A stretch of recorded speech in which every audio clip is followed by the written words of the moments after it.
Welcome to another episode of Relentlessly Resilient, where real people share real life experiences and the tools they develop to move forward and live their best life. I'm Michelle Scharf. And I'm Jenny Taylor. And Michelle, today we have our good friend Julie Lee back. Julie, how are you? Hey, I'm good. How are you, girls? Oh, Julie. Julie. So Julie was one of our first guests. I can't remember when, but we will for sure link to the first episode in our show notes. I met Julie when she invited me on her podcast, which was called I See You.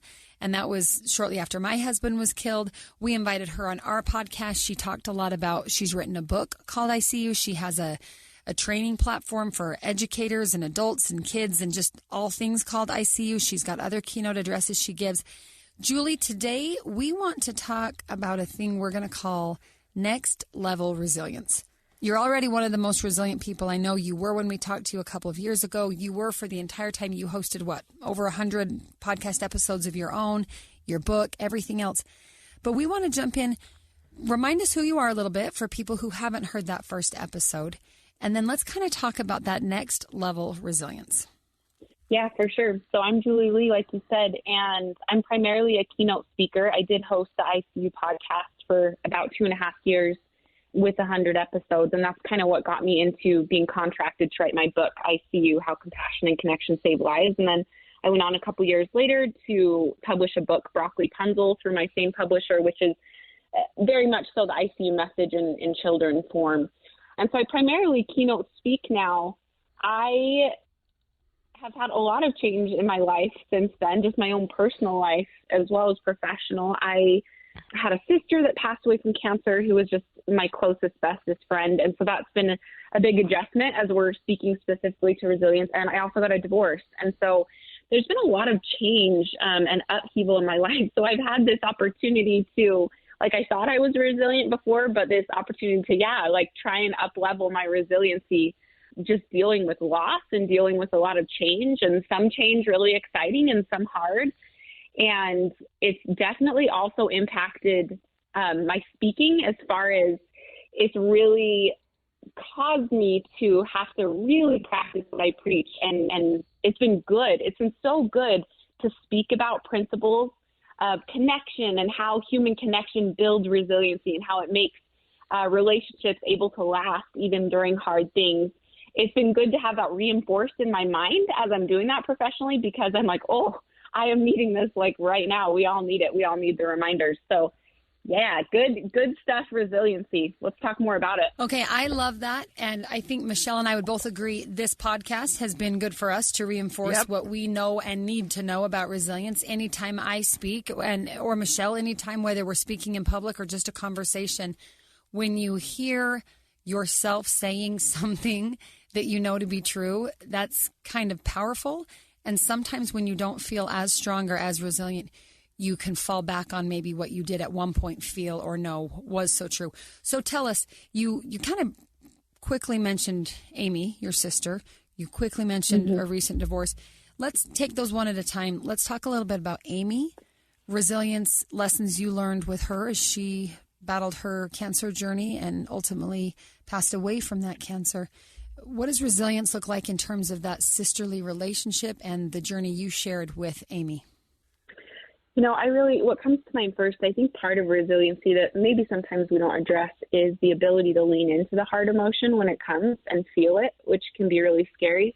But she taught me a lot about this. She taught me, I remember getting a text from her at 11 o'clock at night, just having a really hard night and needed me. And it was funny because I had taken some medication that makes me very sleepy. And I was like, oh, shoot. And I went and I had some Diet Coke in the fridge and drank it real quick because she was going to come over, because I knew those moments are sacred when you're just having to lean into the hard. But I saw that as she came over and we sit on my couch and we cry and we talk till 3 a.m. about all the hard things. Oh, knowing that you're going to die and leaving 6 kids. It's just, there's nothing like that. But really, she was so good at leaning into the hard. And then when she was done with it, then let's watch a funny movie. Let's watch The Office. And so something she taught me about resiliency, and I've really seen her in the way she prepared her kids to lose her, is to feel it hard when you feel it, and then to choose joy and find things that you love other times. And that's really a way to kind of absorb the shock of all the hard is to find all that joy. And for me, I mean, one of my greatest sources of joy is my human connection with other people. And I saw her do that, just lean into the connection and have humor and have fun with people and be with people.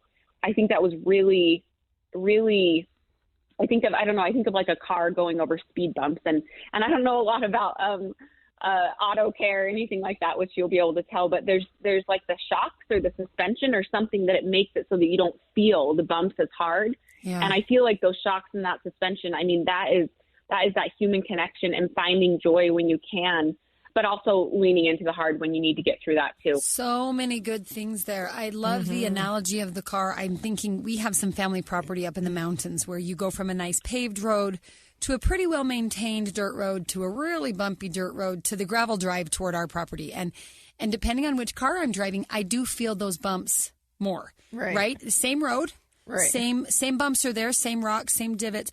But if I'm in a certain vehicle that's built for that, that's been prepared and maintained for that, then I can weather that better. If I'm in my daughter's little itty bitty, light hybrid car that kind of floats on things, that's a different experience than if I'm in my giant 12-passenger van.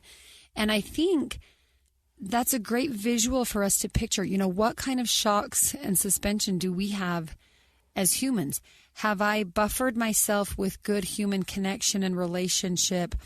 Have I strengthened my own resilience with truths I know or values that are important to me, with a safety net of sorts, so that when I go over those bumps, or do I just cry about the fact that the road is so bumpy? Because guess what? The road is going to be bumpy sometimes more than others. I love this analogy. Of course, I love all things car. She's a car person. All things car. She knows way more than us, Julie. I promise. That was wrong. Give me no. Can you correct us here, please? Give me. Actually, I don't know a lot about like the size of engines or those kind of things. She just knows how to race them. I don't know how to race them, but I'm going to learn. But this conversation reminds me of Reinvent Your Life with Mel Robbins, and she uses driving as a metaphor for her life coaching program, or at least through her story, Reinvent Your Life. And I love this analogy of the shocks being able to absorb that, and those connections being the shock absorbers. Yeah. Without connection, we don't have anyone to rely on, and it's just ourselves, and that's isolating and lonely, and we were not made to be alone in life. No. And so I love that analogy. I just love the analogy because I love cars, and it feeds right back into that. I also love what you said, that Amy helped you learn about leaning into the difficult. And Michelle, we've talked about that so many times. A huge component of resilience is acceptance. I have to accept that this is hard, awful, unfair, unjust, difficult, fill in the blank. Right. And I can let myself own that and feel that and writhe and wiggle in it. And then I can get myself out of that. Yeah. But if you try to sweep it under the rug, you're usually just going to have it fester. Yeah. And then that, that breaks your whole shocks and suspension system. I actually was writing a little video clip to do today. I haven't done it yet, but I wanted to talk about how journaling is such a great exercise for all of us. And if you keep a journal, it is so interesting. And if you refer back to like Matthew McConaughey's Green Lights, it's a great example as using your journal to reflect back on your life and to revisit those lessons that maybe you've already learned that you might be revisiting. That book is a great example of why journaling is awesome, but to step that up a notch and to add a string of resiliency or an exercise of resiliency, I want to encourage people to at least include 3 to 5 things that they are grateful for. Yeah, that gratitude side of reflecting. Right. I love that. And so I love everywhere where we're going here with this. Looks like we need to take a quick break already. Oh, my goodness. How is that possible? Okay, hold on, people. We'll be right back. Right by.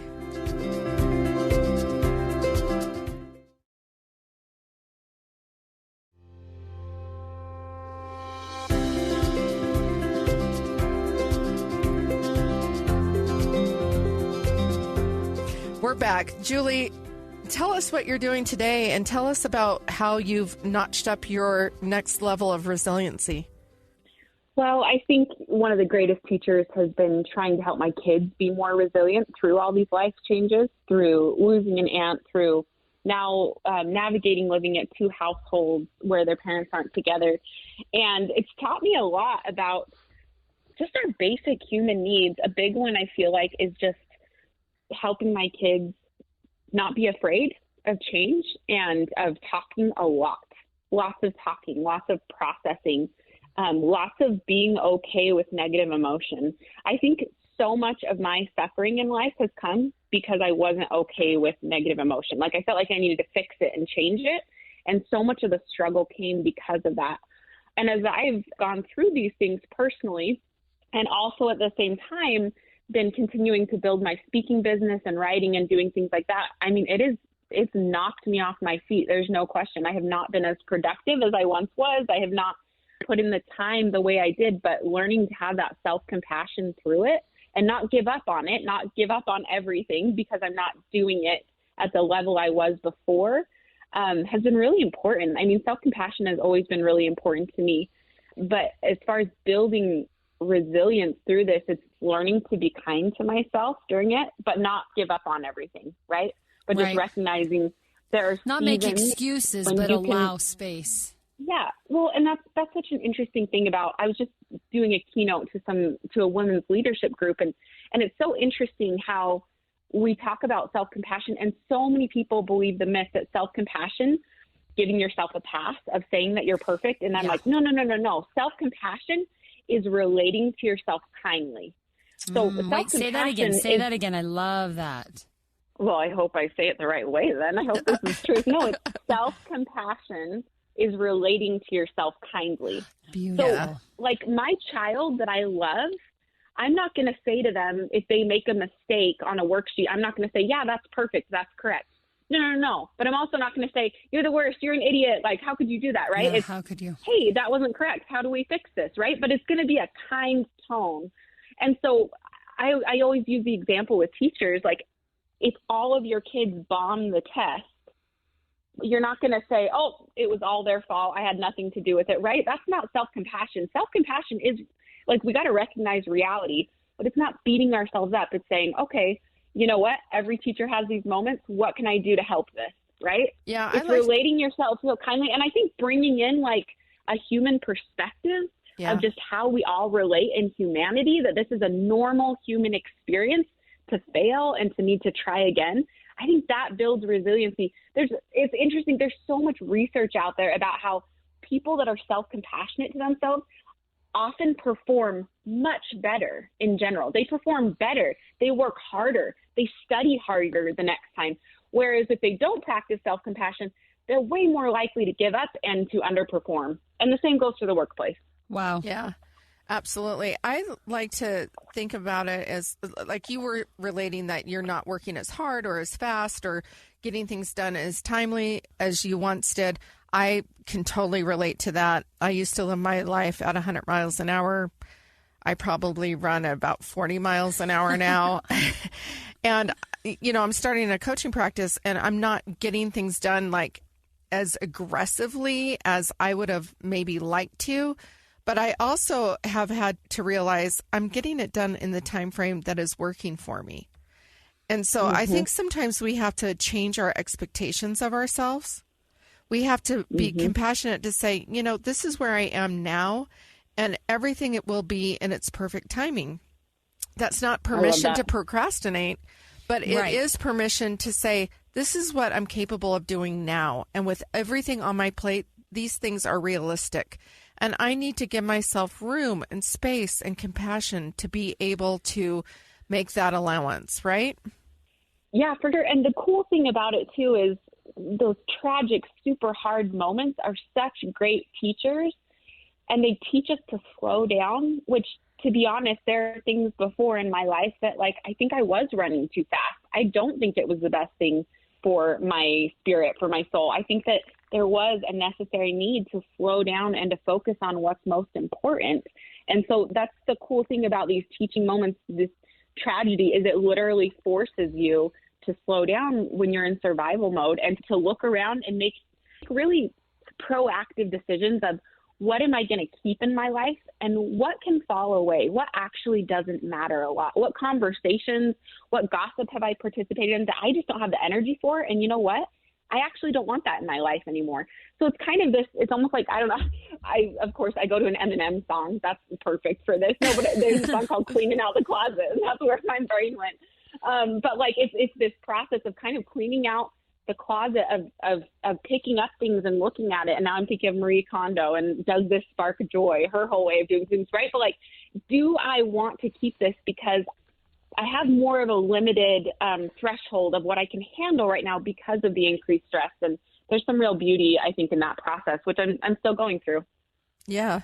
Okay, I have a question for you. You mentioned to me offline, you've said online today you've got connection and compassion. But offline, you were telling me how you now are speaking a lot about connection and compassion over contention. So let's talk about that. I love that you're working with your children and helping them be resilient. You're developing a next level resiliency in yourself. Let's talk about this connection over contention as you see it in the world around you when you're visiting these different groups in different cities as a speaker. I just think we have such a barrier in front of us to getting work done and to having positive work culture and culture at home when our default is division. And I think that there's a lot of reasons for why I think we've seen a lot of the country and just in our day-to-day have a default to divide. It's almost very trendy in a way now to be very black and white about things, whether it's politically, theology. I mean, it's just, we just all want to be right about what we believe in. And I think 9/11 was a great time when we really saw the country come together, right? And we really saw what can happen when we choose to connect, right? And unfortunately, in recent events, there's been a lot of division over things that have happened politically. And there's been a lot of reasons to choose to be angry at our neighbor or to feel like, you know what, you're too different from me. I can't relate to you. And I mean, if you look at the research, Oracle did some interesting research where it talks about how of the participants that they surveyed, these are all people at work, 78% said that they felt like the pandemic had severely affected their mental health. 78%, 53% with anxiety, 53% depression, 52% anxiety, and 32% with PTSD. So like people are really struggling right now. And the last thing we need is more contention and more divisiveness. Stanford Medical has all this research about how human connection is actually what heals these things like anxiety, like depression, even suicidal behaviors. And not that that's the only resource, but human connection, there is no replacement for it. And so I just think we do not have more time to be more divisive and more contentious, but to really lean in and to connect. And the research backs it up. Not only does it feel good, but it backs up scientifically. And so, yeah, I have this kind of this shift and I'm still doing all this ICU and compassion and connection, all that. But I've really felt this narrowed shift inside of we have got to choose connection over division if we want to see success. I love what you said, that we need to be mindful of how we kind of default to divide. Like it is kind of our default now. I think of my kids arguing with each other or a story on the news or certainly in politics. Mm-hmm. We don't default to, hey, tell me more so I understand. We default to that division and how damaging that is. Yeah. That's powerful. You know, I recently had a relationship with a woman that a friendship, let's be clear about that. Just in today's... I was like, oh, we're going there. Let's do it. Cool. No, friendship. But anyway, we were having a conflict and she just defaulted to being done.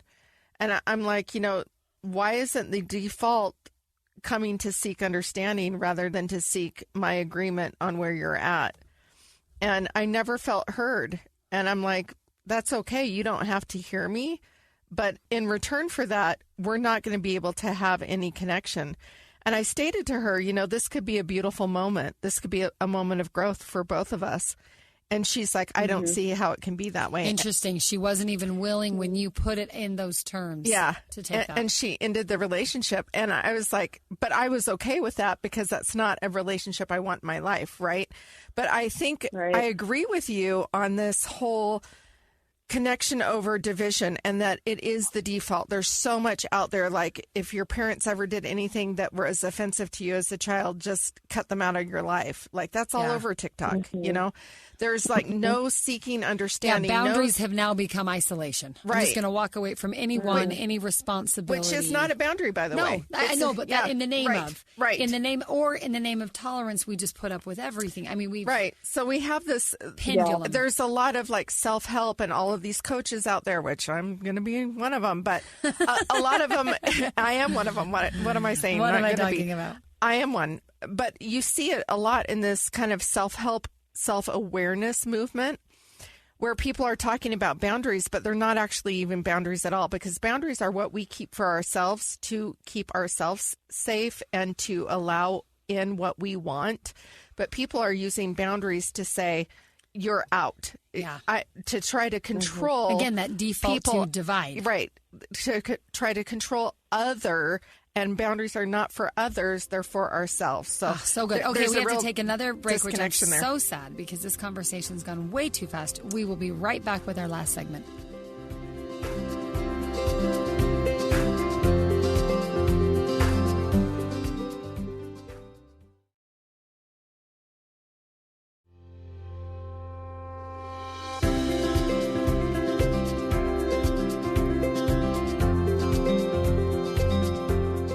Okay, Julie, we always love talking to you. You've got so much to share with us, and these minutes have gone by so quickly.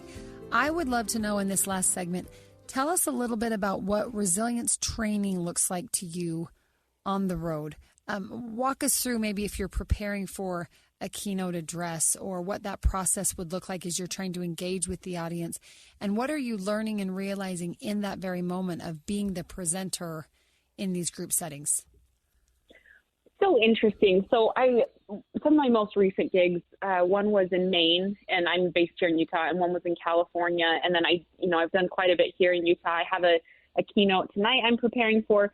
Something that I've found fascinating is that my niche, I speak primarily to leaders now, but before in years previous, and here and there as I choose, I'll speak to teenagers as well. And it's so fascinating to me that a lot of what these teens are needing to hear to build their resilience, to build connection with their parents and with their teachers, and to feel understood and feel like empowered that they can do it. A lot of what they're needing to hear is pretty much word for word the same things that leaders are telling me they need to hear, and that their followers are telling the leaders that they need to hear. Like, I think that's been one of the most mind-blowing things to me is I'm like, we're not that different. We all are this is like our first time through life, and we all kind of need the same things. It's actually pretty simple. We all want to feel like we're enough. Like, all of us get insecure about the position we're in. We all feel like we're have imposter syndrome. Like, these leaders that worry if they're measuring up and they're like, I don't know what I'm doing. I don't know how to do this, right? We all need that. These teens want to feel understood. They want to feel heard. They want to feel valued. It's the same thing that these coworkers are saying they want from their leaders. And so I think that's been maybe one of the most fascinating things as I think about human connection and the way it can help build resilience is really just to never take for granted how much it means to someone to feel understood, to feel noticed, to feel valued. In my keynote, I talk specifically, the keynote's called The Connected Leader, but I talk specifically about these three mantras: I see you, I appreciate you, and I trust you. And we talk about how those three things, those three needs as a human really change the culture at work. When people feel that, when they feel seen, when they feel appreciated, when they feel trusted, they can handle more difficult situations at work. They do have greater resiliency. Those hard conversations are just way easier when they're built upon those three pillars. And so maybe that's been the most interesting is how these different audiences, I've seen the same tears, and I've heard so many similar experiences from people about how that feeling appreciated, trusted, and seen has impacted their life and really up-leveled their ability at work. I mean, I just had an example this morning. I was playing pickleball, and my kids were watching me, and this girl, she was just kicking my trash. She's a good friend, and she's a monster, and so I love playing her. She makes me better. but it was 8-0. She was up 8 and I was 0, and I was just getting skunked, and it was hot, and I was done. And then one of my kids said, "Good job, Mom. You're like, you can do it," and said something. And I came back. She still beat me, but it was 11-9. And I was like, the only thing that changed is someone told me good job. Like someone was like, "You can do it. Good job, Mom. You're doing good." Oh, yeah. And it's that. such a simple, but I told the kids, I was like, "Do you see what's happening to me right now? All of a sudden I have a reason to prove you right." You know, and they're like, "Oh, okay, Mom, another teaching lesson," right? But I'm like, look, hey, that's the life happened. of being the child of a speaker, right? Like you're always analyzing every movie you've ever seen, every incident. Yeah. Julie, I love this so much. So say those 3 again. I see you. I see you. I appreciate you. I trust you. Wow. Those are powerful in the workplace. I'm constantly thinking of my children at home, right? That's my most important workplace and my most difficult, to be honest. Do all of my children feel that I see them, I trust them, and I appreciate them? That's going to be something really good for me to work on. And how beautiful that it then came back that it was your child trusting you to have the ability to play well in a pickleball game. Like, how beautiful is that? They're learning from you. I love that. Yeah, it was a special moment for us to share and for them to see, like, you impact me. Like, moms need that too. Like, once again, moms need to hear it. Kids need to hear it, right? The CEOs regardless need to of hear age it. and position. The teenager needs to hear it. None of us are above that. None of us are too None big of us are done for needing that. No. And it just buffers those speed bumps more and more. It builds that resiliency of, hey, I can do hard things. I have that support around me. It's already built. Like, you know, when Amy passed away, you could feel there was panic for so many people. Oh no, did I build a good enough relationship? This panic Is of, it too late? I need to spend all the time with you. Is it too late? Yeah. And I was so grateful. I've done a lot of stupid things in life, but I loved my sister hard. That was a good thing I did. We had a really special relationship long before she ever was diagnosed with cancer. And I'm so grateful for that, because then it was so natural to care for her as she passed. I didn't feel panic that I hadn't said enough. I felt like we'd said everything. I felt like I knew everything. She knew exactly how I felt about her, and I knew exactly how she felt about me. And I'm so grateful that we had built that buffer, so it created resilience in our relationship to have really hard, painful conversations, and for her to allow me to serve her in really intimate ways. And I really pay honor to the idea of that human connection and just building that now so that you can handle when those speed bumps come. Well, yeah, just back to that original analogy, those speed bumps or bumps in the road, that the tender connection and relationship you had with Amy became the shocks and suspension to get you both through.